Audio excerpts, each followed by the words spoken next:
Bapak, saudari, saudara, rekan-rekan muda dan adik-adik sekalian, berjumpa kembali dengan saya, Romo Tino SSCC, di dalam catatan pesiarah. Seringkali kita mengatakan bahwa saya masih muda, saya masih anak-anak, saya masih berumur panjang. Hidup cuma sekali, mari kita nikmati sesuka hati kita. Tetapi hari ini dikatakan itulah orang yang tidak bersyukur. Orang yang bersyukur akan berusaha di dalam hidupnya sehari-hari, berbuat sebaik mungkin dengan gaya hidup yang baik, dengan mengisi makna sebaik mungkin di dalam hidupnya yang hanya sekali. Sebelum kita mendengarkan permenungan dari catatan pesiarah, marilah kita membuat tanda kemenangan Kristus. Dalam nama Bapa dan Putera dan Roh Kudus. Amin. Allah Bapa yang Maha Baik, Engkaulah pencipta segala sesuatu. Mampukanlah kami untuk selalu bersyukur atas segala karya-Mu di dalam hidup kami. Dan bimbinglah kami agar mampu menggunakan waktu serta semua anugerah-Mu dengan sebaik-baiknya. Demi Kristus pengantara kami. Amin. Ibu, bapak, saudari, saudara, rekan-rekan muda dan adik-adik sekalian, apa kabar? Semoga kita semua masih di dalam lindungan Tuhan dan selalu bersyukur atas rahmat anugerah yang Tuhan berikan kepada kita. Di dalam permenungan hari ini kita diajak untuk merefleksikan sikap kita yang seringkali mengatakan hidup cukup sekali. Mari kita nikmati sesuka kita, sesenang kita, karena hidup hanya sekali. Ada juga yang masih muda merasakan untuk apa menabung? Untuk apa kita bersusah-susah belajar? Lebih baik kita nikmati masa muda kita. Mari kita buat senang, karena hidup hanya sekali. Ada yang mengatakan lagi bahwa untuk apa kita menyimpan uang? Mari kita gunakan. Kalau itu untuk kebaikan, rezeki tidak akan pernah berhenti. Tetapi jika hanya untuk menghambur-hamburkan tanpa ada makna yang ingin kita nikmati, makna yang ingin kita bentuk, makna yang ingin kita catat, maka sebagaimana dikatakan oleh pengkhotbah pada hari ini, sia-sialah hidupmu. Memang betul bahwa hidup hanya sekali di dunia ini. Kita dilahirkan untuk memberi pemaknaan di dalam hidup, dan akhirnya pada saat kematian kita sudah menyatatkan suatu makna yang bisa menjadi teladan dan dipelajari oleh generasi muda kita. Tetapi seringkali kita mengikuti keinginan hati dan pandangan mata kita, apa yang baik, apa yang menyenangkan, tanpa berpikir apakah ini baik untuk kesehatan kita, apakah ini baik untuk masa depan kita, apakah ini baik untuk anak-anak kita, apakah ini baik untuk generasi masa depan.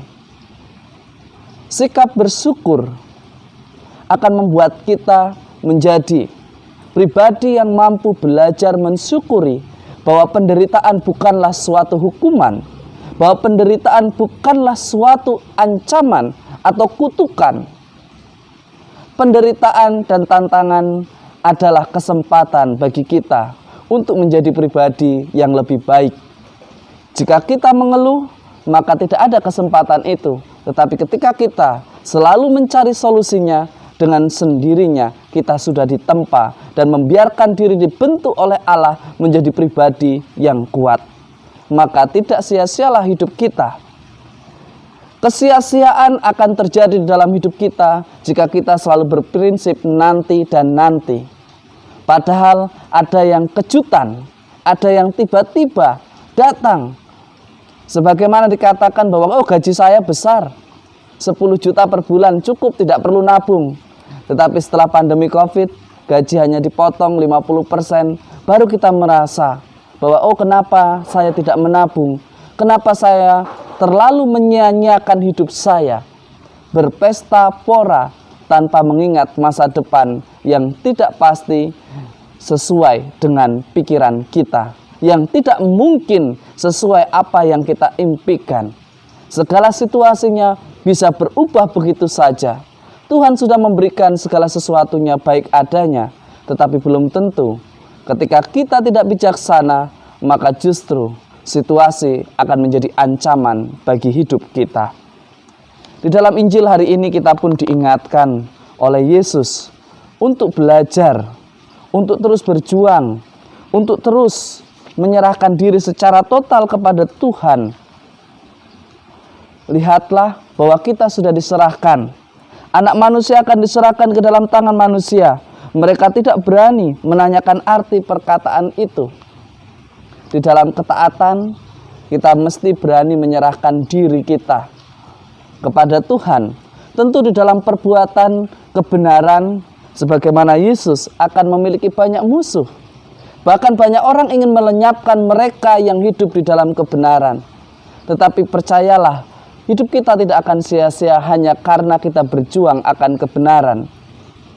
Mungkin kita akan cepat dihilangkan dari dunia ini, tetapi jiwa, pemikiran kita, dan teladan kita akan tumbuh berkembang.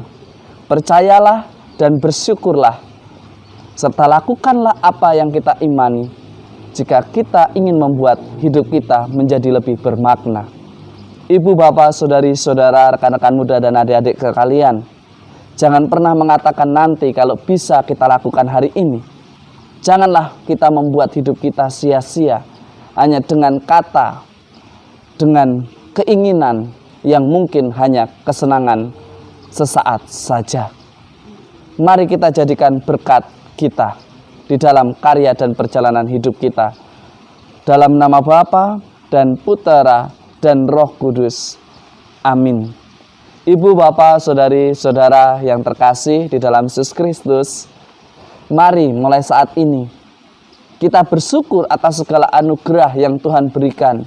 Jangan pernah mengatakan, saya masih muda, saya masih punya banyak uang, saya masih punya kesempatan, dan membuat kita akhirnya lupa diri, hanya mengejar kesenangan badani kita.